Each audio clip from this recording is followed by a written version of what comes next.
அஸ்ஸலாமு அலைக்கும் வரஹ்மத்துல்லாஹி வபரகாத்துஹு. இந்த வீடியோல டிஎன்பிஎஸ்சி எக்ஸாமை 10 மாசத்துல நீங்க எப்படி படிச்சு நீங்க கிளியர் பண்ணலாம், பாஸ் ஆகலாம், ஒரு அரசு வேலைக்கு போகலாம் அப்படின்னு சொல்லக்கூடிய ஒரு ஒரு ஸ்ட்ராட்டஜியை நான் உங்களுக்கு எக்ஸ்பிளைன் பண்ண போறேன். டிஎன்பிஎஸ்சியை பொறுத்தவரையில உங்க எல்லாத்துக்குமே தெரியும். 6ஆம் கிளாஸ்ல இருந்து 12ஆம் கிளாஸ் வரைக்கும் இருக்கக்கூடிய தமிழ்நாடு ஸ்டேட் கவர்மெண்டோடைய சமச்சீர் சிலபஸ் இதை தான் அவங்க என்ன செய்ய போறாங்க, கொஸ்டின்ஸா கேட்க போறாங்க. இந்த டிஎன்பிஎஸ்சி எக்ஸாம் மொத்தம் 200 கொஸ்டின்ஸ் வந்து வரும். அதுல ஒன்னு லாங்குவேஜ் பார்ட், அதை நான் தமிழ்னு சொல்லி நான் இதுல எல்லாத்துலயும் உங்களுக்கு கவர் பண்ணியிருக்கிறேன். நீங்க இங்கிலீஷ் சப்ஜெக்டையும் படிச்சு நீங்க எக்ஸாம் எழுதலாம் குரூப் 2க்கு மட்டும். ஆனா குரூப் 4க்கு நீங்க ஒன்லி தமிழ் மட்டும் தான் நீங்க படிக்க முடியும். அதுக்கப்புறமா ஜெனரல் ஸ்டடீஸ்ன்னு சொல்லக்கூடிய ஒரு 10 சாப்டர் வரும். மேக்ஸ், பிசிக்ஸ், கெமிஸ்ட்ரி, ஹிஸ்டரி இது எல்லாமே சேர்த்து வந்து வரும் இந்த 10 சாப்டர். இதுல இருந்து உங்களுக்கு 100 கொஸ்டின்ஸ் கேட்பாங்க. இப்போ நீங்க 10 மாசத்துல நீங்க எப்படி இது எல்லாத்தையும் கவர் பண்ணணும்னு சொல்லக்கூடிய ஸ்ட்ராட்டஜியை பத்தி தான் இந்த வீடியோல நான் பேச போறேன். இந்த டிஎன்பிஎஸ்சி எக்ஸாமை இந்த அனௌன்ஸ்மெண்ட் வந்த உடனேயே நம்ம வந்து ப்ரிப்பேர் பண்ணி எழுதிடலாம், 2 மாதத்தில் எழுதிடலாம், 3 மாதத்தில் எழுதிடலாம் அப்படிங்கிற ஒரு கனவை வந்து தயவுசெய்து வைக்காதீங்க. இது வந்து ஒரு முறையாக ஒரு 2 இயர்ஸ் ப்ரிப்பேர் பண்ணணும். இல்லைனா 10 மந்த்ஸ் வந்து நீங்கள் டெய்லி ஃபுல் டைம் உட்காந்து 11 மணி நேரம் உட்காந்து படிச்சிங்கன்னா நீங்கள் ப்ரிப்பேர் பண்ணலாம். பொதுவாக டிஎன்பிஎஸ்சி ப்ரிப்பேர் பண்ணணும்னு நினைக்கிறவங்க காலேஜ் போயிட்டு இருந்தீங்கன்னா அது வந்து ஒரு நார்மலான ஸ்பீடில் ப்ரிப்பேர் பண்ணிக்கிட்டே இருந்துட்டு காலேஜ் முடித்த உடனே நீங்கள் கண்டிப்பான முறையில் ஃபுல் டைம் ப்ரிப்பரேஷனில் இருந்தால் மட்டுமே டிஎன்பிஎஸ்சியை வந்து பாஸ் பண்ண முடியும். எக்ஸாமை அறிவித்த உடனே நம்ம ஒரு 2-3 மந்த்ஸ் ஏதாவது ஒரு கோர்ஸ் போய் ஜாயின் பண்ணி படித்து எழுதிடலாம் அப்படின்னு நீங்கள் நினைக்கிறது வந்து வேஸ்ட் ஆஃப் டைம். நீங்க ஒரு நாளைக்கு 11 மணி நேரம் நீங்க படிக்கணும். காலையில 5 மணில இருந்து நைட்டு 10 மணி வரைக்கும் உங்களுடைய ஓன் ஷெட்யூல்ல நீங்க போட்டு நீங்க இல்லனா நீங்க எப்படி படிப்பீங்களோ அது உங்களுடைய இஷ்டம். பட் 11 ஹவர்ஸ் நீங்க டெய்லி நீங்க படிக்கிற மாதிரியான இந்த ஷெட்யூல் நான் போட்டிருக்கேன். இந்த ஷெட்யூலை நீங்க ஃபாலோ பண்ணீங்கன்னா கண்டிப்பா 10 மாசத்துல நீங்க டிஎன்பிஎஸ்சி எக்ஸாமுக்காக பக்காவா நீங்க ப்ரிப்பேர் ஆகி ரெடி ஆகலாங்க. சோ மாசம் 1 இதுல நீங்க பாத்தீங்கன்னா மந்த் 1ல முதல்ல நீங்க தமிழ்ல இருந்து ஸ்டார்ட் பண்ணுங்க. ஏன்னா அதுல இருந்தே உங்களுக்கு 100 கொஸ்டின்ஸ் கேட்பாங்க. சோ தமிழ்ல நீங்க படிக்க வேண்டியது என்னன்னா ஏற்கனவே சொன்னது போலதான் 6ஆம் கிளாஸ்ல இருந்து 12ஆம் கிளாஸ் வரைக்கும் இருக்கக்கூடிய ஸ்கூல் புக்கை நீங்க படிக்கணும். இதுல சுரேஷ் ஐஏஎஸ் அகாடமியோட யூடியூப்ல கிராமர் ரொம்ப நல்லா இருக்குங்க. சோ நீங்க டெய்லி இதை 4 ஹவர்ஸ் படிக்கணும். ஒரு 2 மணி நேரம் நீங்க என்ன செய்யணும்னா நீங்க மேக்ஸ் படிக்கணும். அதுவும் இதே மாதிரி தான் சிக்ஸ்த்ல இருந்து 10th வரைக்கும் இருக்கக்கூடிய ஸ்கூல் புக்கு. இதே சுரேஷ் ஐஏஎஸ் அகாடமியோட யூடியூப் சேனலும் ஆக்கான் நெட்வொர்க் யூடியூப் சேனலும் இந்த மேக்ஸுக்கு நல்லா இருக்கும். அதாவது நீங்க புரியாத சில டாபிக்ஸ் நீங்க பார்க்கணும்னா நீங்க அதுல பாத்துக்கலாம். இல்ல லாஸ்ட் டைம்ல நீங்க ரிவிஷன் பண்ண போறீங்கன்னா அந்த வீடியோஸ் நீங்க போட்டு நீங்க கேட்டுக்கலாம். அடுத்தது ஒரு 4 ஹவர்ஸ் நீங்க என்ன பண்ணணும்னா ஹிஸ்டரியில யூனிட் 4 அண்ட் யூனிட் 7 இது வந்து 6th இருந்து 10th வரைக்கும் இருக்கக்கூடிய ஸ்கூல் புக் வெராண்டா டிஎன்பிஎஸ்சியில கூட நீங்க என்ன பண்ணலாம், அந்த இதையும் நீங்க ரெஃபர் பண்ணலாம். இல்லைன்னா அந்த ஸ்கூல் புக்ஸை நீங்க ரெஃபர் பண்ணலாம். அதுக்கப்புறமா கரண்ட் அஃபேர்ஸ்க்கு நீங்க டெய்லி நியூஸ் பேப்பர் படிக்கணும். அதே போல விண்மீன் சைட்டு, டிஏஎஃப், ஐஏஎஸ், யூடியூப் இதுல இருந்தெல்லாம் உங்களுக்கு பிடிஎஃப் வீடியோஸ் எல்லாம் வந்து இருக்கும். இதெல்லாம் நீங்க டெய்லி ஒரு 1 ஹவர் படிக்கணுங்க. இதுதான் உங்களுடைய மந்த் 1 ஷெட்யூல். மந்த் 2ல வந்து நீங்க திருப்பி அதே தான் தமிழ் அதே மாதிரி 4 ஹவர்ஸ் படிக்கணும். மேக்ஸ் 2 ஹவர்ஸ் படிக்கணும். ஹிஸ்டரி யூனிட் 8 நீங்க ஸ்டார்ட் பண்ணலாம். அதுல வந்து ஆர்கியாலஜிக்கல் ரிப்போர்ட் இதெல்லாம் வந்து நீங்க படிக்க ஆரம்பிக்கணுங்க. நீங்க 6th to 10th இருக்கக்கூடிய ஸ்கூல் புக்ஸ் தான் திரும்பவும் இதுல நீங்க படிக்கணும். அதே போல கரண்ட் அஃபேர்ஸ் 1 ஹவர் நீங்க கன்டினியூ பண்ணணும்.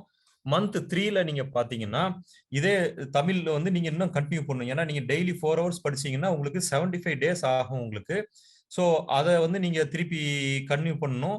ஸோ அதை நீங்க 15 டேஸ்ல நீங்க முடிச்சிருவீங்க. மீதி 15 டேஸ்ல நீங்க அட்மினிஸ்ட்ரேஷன் யூனிட் 9 அந்த சாப்டர் நீங்க ஸ்டார்ட் பண்ணும். அதை வெற்றி அகாடமி அட்மினிஸ்ட்ரேஷன் புக் ரொம்ப நல்லா இருக்குங்க. அதை நீங்க ரெஃபர் பண்ணிக்கலாம். அதே போல மேக்ஸ் நீங்க டெய்லி 2 ஹவர்ஸ் படிச்சீங்கன்னா உங்களுக்கு 90 டேஸ் ஆகும். அந்த மேக்ஸ் நீங்க 3ஆவது மாசமும் நீங்க கன்டினியூ பண்ணும். அதுக்கடுத்து ஹிஸ்டரி யூனிட் 8ல 11th ஸ்டாண்டர்ட்ல இருக்கக்கூடிய எத்திக்ஸ் பார்ட் மட்டும் நீங்க படிச்சீங்கன்னா டெய்லி 4 ஹவர்ஸ் படிச்சீங்கன்னா 10 நாள் அதை முடிச்சிடலாம். அதே போல economy 6th to 10th school book மச்சக்காலை யூடியூப் சேனல் அதை நீங்க 10 டேஸ் நீங்க பாத்தீங்கன்னா நீங்க எக்கனாமி 10 டேஸ்ல முடிச்சிடலாம். மீதி இருக்கக்கூடிய 10 டேஸ்ல geography 6th to 10th school book Suresh IAS academy YouTube channel நீங்க ரெஃபர் பண்ணலாம். அதை நீங்க ஒரு 10 நாள் நீங்க அதை டெய்லி 4 ஹவர்ஸ் இதுக்காக நீங்க அலாட் பண்ணணும். அதே போல கரண்ட் அஃபேர்ஸை நீங்க அப்படியே கன்டினியூ பண்ண வேண்டியதாங்க. அடுத்தபடி மந்த் 4ல நீங்க பாத்தீங்கன்னா அட்மினிஸ்ட்ரேஷன் இது வந்து வெற்றி அகாடமி அட்மினிஸ்ட்ரேஷன் புக் அது ஏற்கனவே நீங்க கன்டினியூ படிச்சதை நீங்க அப்படியே நீங்க திருப்பி கன்டினியூ பண்ணணும்.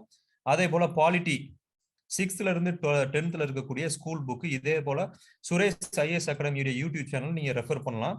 ஸோ இதை வந்து நீங்க 4 ஹவர்ஸ் நீங்க டெய்லி அப்படியே படிச்சுட்டே வரணும். அதுக்கு அடுத்தது geography 6th to 10th school book நீங்க ஸ்டார்ட் பண்ணணும். அதுக்கு அடுத்தது அந்த ஜியோகிராஃபி புக் நீங்க படிச்சுட்டு இருக்கும்போதே நீங்க ஏற்கனவே நீங்க லாஸ்ட் மந்த் நீங்க படிச்சுட்டு இருப்பீங்க. 10 நாள் படிச்சிருப்பீங்க. இதுல 15 நாள் நீங்க படிச்சீங்கன்னா 25 டேஸ் போதும் உங்களுக்கு ஜியோகிராஃபி புக் படிக்கிறதுக்கு. ஸோ 15 நாள் முடிச்சிட்டீங்கன்னா மீதி இருக்கக்கூடிய 15 நாள்ல geography 11th and 12th school book நீங்க கண்டினியூ பண்ணணும். அப்புறமா கரண்ட் அஃபேர்ஸ் படிச்சுட்டு நீங்க மந்த் 4ல இருந்து நீங்க என்ன செய்யணும்னா நீங்க டெஸ்ட் படிச்ச டாபிக்ல எல்லாம் டெஸ்ட் வந்து நீங்க எழுதி நீங்க ஸ்டார்ட் பண்ணணும். அதே போல ரிவிஷனுக்காகவும் வந்து நீங்க டெய்லி 1 ஹவர்ஸ் நீங்க ஸ்பெண்ட் பண்ணணும். மந்த் 5ல உங்களுடைய ஸ்ட்ராட்டஜி என்ன அப்படின்னு சொல்லி பாத்தீங்கன்னா பாலிட்டி புக் நீங்க ஸ்டார்ட் பண்ணலாம். 6th இருந்து 10th வரைக்கும் இருக்கக்கூடிய ஸ்கூல் புக் நீங்க ஸ்டார்ட் பண்ணணும். ஸோ இது நீங்க ஏற்கனவே நீங்க லாஸ்ட் மந்த் நீங்க கன்டினியூ பண்ணிருப்பீங்க. ஸோ அதுல வந்து மீதி இருக்கக்கூடிய டேஸ்ல நீங்க இதை கன்டினியூ பண்ணீங்கன்னா இந்த மாசத்துல அது முடிஞ்சிடும். மீதி வரக்கூடிய டைம்ல வந்து 15 நாள்ல வந்து நீங்க என்ன பண்ணுவீங்கன்னா polity 11th and 12th school book நீங்க எடுத்தீங்கன்னா 15 நாள் இதுல ஓடுங்க இந்த 4 ஹவர்ஸ் ஸ்லாட்ல. அடுத்தது geography 11th and 12th school book நீங்க எடுத்தீங்கன்னா 30 டேஸ் 2 ஹவர்ஸ் நீங்க டெடிகேட் பண்ணீங்கன்னா அதை நீங்க கம்ப்ளீட் பண்ணிடலாம். இதுவும் நீங்க லாஸ்ட் மந்த் நீங்க வந்து என்ன செஞ்சிருப்பீங்கன்னா நீங்க ஸ்டார்ட் பண்ணிருப்பீங்க ஜியோகிராஃபி ஸ்கூல் புக்கை வந்து. ஓகேங்களா? சோ இதுல வந்து நீங்க ஜியோகிராஃபியும் வந்து முடிஞ்சிரும். அடுத்தது பாத்தீங்கன்னா கரண்ட் அஃபேர்ஸ் டெய்லி 1 ஹவர் நீங்க பண்ணணும். டெஸ்ட் நீங்க ஒரு 2 ஹவர்ஸ் நீங்க என்ன பண்ணணும்னா கம்ப்ளீட்டட் டாபிக்ஸ்ல டெஸ்ட் போடணும். அடுத்தது ரிவிஷன் 2 ஹவர்ஸ் ஏற்கனவே படிச்சதை நீங்க ரிவைஸ் பண்ண ஆரம்பிக்கணும். சோ இதுல என்னன்னா நீங்க எல்லாத்தையும் படிச்சுட்டே வந்து வருவீங்க. ஆனா டெஸ்ட்டும் ரிவிஷனும் நீங்க கண்டினியூவா நீங்க பண்ணிட்டு இருக்கல அப்படின்னு சொல்லி சொன்னா அது ஏற்கனவே படிச்சது நம்மளுக்கு மறந்து போயிருங்க. சோ அடுத்தது மந்த் 6ல உங்களுடைய ஸ்ட்ராட்டஜி என்ன இருக்கணும்னா polity 11th and 12th school book நீங்க வந்து ஸ்டார்ட் பண்ணணும். இது ஏற்கனவே நீங்க போன மாசமே நீங்க ஸ்டார்ட் பண்ணிருப்பீங்க. அடுத்தது வந்து ஹிஸ்டரி யூனிட் 4 and 7 நீங்க இப்ப 12th ஸ்டாண்டர்ட்ல இருக்கக்கூடிய எத்திக்ஸ் பார்ட்டை நீங்க மீதி டைம்ல நீங்க 15 டேஸ்ல அதை நீங்க கண்டினியூ பண்ணுவீங்க இந்த 4 ஹவர் ஸ்லாட்ல.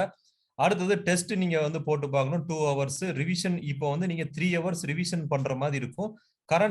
கரண்ட் அஃபேர்ஸ் வந்து 1 ஹவர்ஸ் நீங்க படிக்கலாங்க. மந்த் 7ல இதே போல ஹிஸ்டரி இந்த பழைய டாபிக் அந்த எத்திக்ஸ் எடுத்து நீங்க கம்ப்ளீட் பண்ணுங்க. எக்கனாமி வந்து திருப்பி நீங்க ஸ்டார்ட் பண்ணணும். 11th and 12th ஸ்கூல் புக்கை நீங்க ஸ்டார்ட் பண்ணணும். 15 டேஸ் அது வந்து ஓடும். இந்த டெஸ்ட் ரிவிஷன் கரண்ட் அஃபேர்ஸ் அதே மாதிரி போயிட்டு இருக்குங்க. மந்த் 8ல எக்கனாமிக்ஸ் கம்ப்ளீட் ஆகும். நீங்க சயின்ஸ் நீங்க எடுக்கலாம். அடுத்தது அதே மாதிரி டெஸ்ட் ரிவிஷன் கரண்ட் அஃபேர்ஸ் வந்து போகும். மந்த் 9ல நீங்க சயின்ஸை மட்டுமே நீங்க ஃபுல்லா ஃபோக்கஸ் பண்ணி நீங்க அதை கம்ப்ளீட் பண்ணிடலாம். அடுத்தது மந்த் 10ல வந்து பாத்தீங்கன்னா நீங்க டெய்லி மார்க் டெஸ்ட் நீங்க டெய்லி பண்ணணும். அது 3 ஹவர்ஸ் அது வந்துரும். அதுக்கப்புறமா அந்த டெஸ்ட் அனாலிசிஸ் நம்ம பண்ணணும். அதுல என்ன சரியா பண்ணோம், என்ன தப்பா பண்ணோம்னு சொல்லக்கூடிய அந்த அனாலிசிஸை நீங்க 3 ஹவர்ஸ் நீங்க பண்ணணும். அடுத்ததாக வந்து ஒரு 3 ஹவர்ஸ் நீங்க ரிவிஷன்ல வந்து நீங்க பண்ணணும். அடுத்தது கரண்ட் அஃபேர்ஸ் 1 ஹவர் நீங்க படிக்கணுங்க. இந்த மாதிரி ஸ்ட்ராட்டஜில நீங்க படிச்சீங்கன்னா 10 மாசத்துல நீங்க டிஎன்பிஎஸ்சி எக்ஸாமுக்கு நீங்க ப்ரிப்பேர் ஆயிடலாம். இன்ஷா அல்லாஹ் உங்களுக்கு ஆனா நீங்க ஸ்கூல் புக்ஸை மட்டுமே நீங்க ரெஃபர் பண்ணா போதும். மற்றபடி இருக்கக்கூடிய அடிஷனலா இருக்கக்கூடிய புக்ஸ் அண்ட் யூடியூப் சேனலை நான் உங்களுக்கு மென்ஷன் பண்ணியிருக்கிறேன்.